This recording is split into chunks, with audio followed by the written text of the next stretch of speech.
দীর্ঘদিন ধরেই পিছিয়ে পড়া সংখ্যালঘু মুসলিম সমাজ বঞ্চনার শিকার একথা নতুন করে বলার অপেক্ষা রাখে না।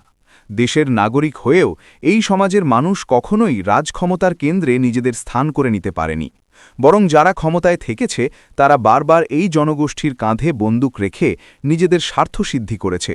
ভোট এসেছে, ভোট গেছে, কিন্তু বদলায়নি মুসলিম সমাজের বাস্তব চিত্র। তবে সময় বদলাচ্ছে।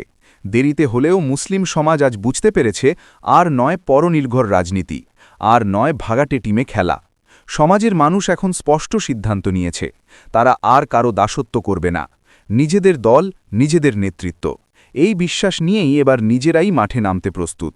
লক্ষ্য একটাই, নিজেদের লড়াই নিজেরাই লড়ে জয় ছিনিয়ে আনা। এরই বাস্তব প্রতিফলন দেখা গেল আগামীকাল ২১ জানুয়ারি আইএসএফ ইন্ডিয়ান সেকুলার ফ্রন্টের প্রতিষ্ঠা দিবসের জনসভায়।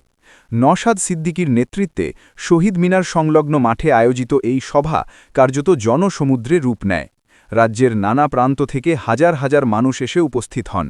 ভিড় শুধু শহীদ মিনার চত্বরেই সীমাবদ্ধ থাকেনি, পুরো ধর্মতলা এলাকা যেন আইএসএফ সমর্থকদের দখলে চলে যায়। এই অভূতপূর্ব জনসমাগম দেখে বিরোধী শিবিরে চোখ কপালে ওঠার জোগাড়। প্রশ্ন উঠছে রাজনৈতিক মহলে, এত অল্প সময়ের মধ্যেই কিভাবে আইএসএফ এতটা জনপ্রিয় হয়ে উঠল? কোন সমীকরণে মুসলিম সমাজের বড় অংশ এই দলে নিজেদের ভবিষ্যৎ দেখতে শুরু করল? এখন সব নজর আগামী বিধানসভা নির্বাচনের দিকে। আইএসএফ কি তাদের আসন সংখ্যা বাড়িয়ে রাজনৈতিক মানচিত্রে নিজেদের শক্ত অবস্থান প্রমাণ করতে পারবে, নাকি পরীক্ষার সময় ব্যর্থ হয়ে জামানত বাজপ্তের আশঙ্কায় পড়বে? সেই উত্তরই দেবে ভোটের ফলাফল। রাজ্য রাজনীতিতে আইএসএফ যে এবার আর উপেক্ষণীয় নয়, তা কিন্তু এই জনসভাই স্পষ্ট করে দিল।